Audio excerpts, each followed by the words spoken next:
Good day mga lords, ngayon ng ating pag-uusapan ay panibagong PBE trade rumors na naman. Pero bago tayo magpatuloy, kung nais mong suportahan ang aking munting YouTube channel, humihingi po ako ng likes, share and subscribe. Maraming salamat in advance mga lords. Unahin natin mga lords itong rumors regarding dito sa Magnolia Chicken Templados hotshot na interesadong kunin ang free agent na si Matt Ganuelas Roser. Matatanda natin mga lords na naging ganap na unrestricted free agent itong si Matt Ganuelas Roser matapos tanggihan ang contract extension na ino-offer ng dati niyang kupunan na TNT Tropang Giga noong June 27, 2024. Kaya ngayon nga mga lords, ayon dito sa source, ay interesado nga itong Magnolia Chicken Templados hotshots na makuha ang serbisyo nitong free agent na si Matt Ganuelas Roser.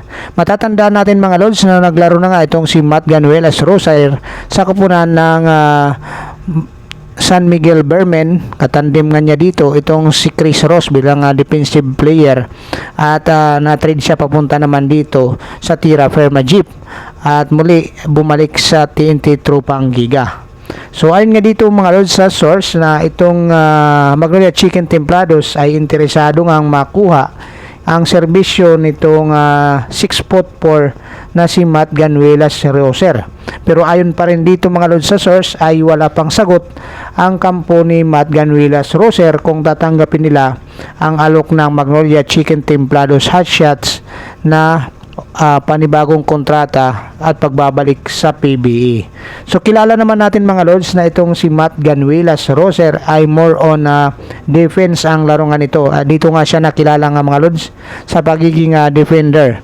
Kaya sa tingin natin mga lords, itong si Matt Ganuelas Roser ay mag-fit ito dito sa sistema ng Magnolia Chicken Templados hotshots dahil ang pinapatakbo na sistema ni Coach Chito Victorero ay more on defense. So sa tingin natin dito mga lords, magiging fit niya itong si Matt Ganuelas Roser dito sa Magnolia Chicken Templados dahil bonus na nga lang mga lords ang opensiba na binibigay nitong si Matt Ganuelas Roser sa mga kupunan na napuntahan niya. Ngayon naman mga lords, puntahan naman natin itong report regarding dito kay Jason Perkins na ayon nga dito open ulit itong Phoenix Super LPG na i-trade package si Jason Perkins dahil nasa rebuilding mood nga daw itong kupunan ng Phoenix Super LPG. Matatanda natin mga lords na papunta na sana sa Magnolia Chicken Templados itong si Jason Perkins, ngunit si Sab Lucero nga ang nakuha ng Magnolia Chicken Templados. Ngayon itong si Jason Perkins ay naro-rumors na mapupunta dito sa San Miguel Bearmen kapalit ni Mo Tao Tua nga mga lords. So ano sa tingin nyo mga lords, magiging fair trade kaya ito kung si Mo Tao Tua at saka si Jason Perkins pagpalitan ng 1-on-1. At ayon din dito sa source nga mga lords, ang San Miguel Bearmen ay willing nga magbigay ng karagdagang package para makuha itong si Jason Perkins. So magandang additional nga ito mga lords para sa San Miguel Bearmen itong si Jason Perkins kung pag nagkataon na maaprubahan at matuloy nga itong trade rumors na ito mga lords. Dahil itong si Jason Perkins magiging magandang kasama nga nitong si John Mar Fajardo sa loob nga mga lords. Parang style Arwin Santos ang magiging kanyang magiging papel nito dito sa San Miguel Bearmen kung sakasakali nga mga lords. At itong si Mo Tao Tua naman mga lords, alam naman natin na nagiging backup center nga lang siya dito ni John Mar Fajardo. Kaya deserve naman din nitong si Mo Tao Tua nga mga lords ng minuto dahil alam natin na itong si Mo Tao Tua bago napunta nga ito sa San Miguel Bearmen ay heavy minutes nga ang nilalaro nito sa dati niyang kupunan na TNT Tropang Giga maging sa Northport Batang Pier. Kaya itong si Mo Tao Tua sa tingin natin mga lords deserve niya ng mahabang minuto.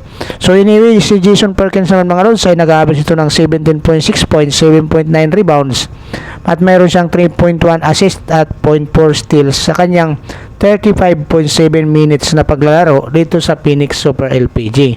Samantala si Mo Tao Tua nga naman mga lords, katulad ng sinabi natin, ay nagiging limitado nga yung kanyang minuto dito sa San Miguel Bearmen dahil nagiging backup center nga lang siya dito ni John Mar Fajardo.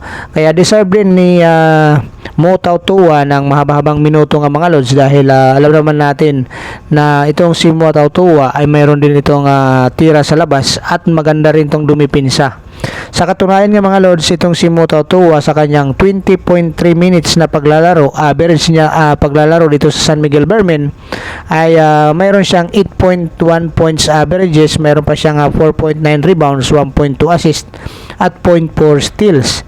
Kaya sa tingin natin mga lods, itong Jason Perkins at Motautua trade rumors ay magiging fair trade nga ito mga lods, at sana nga mga lods mabigyan ng pagkakataon ito na magpalitan ng dalawang player. Maraming salamat, God bless you all, bye bye.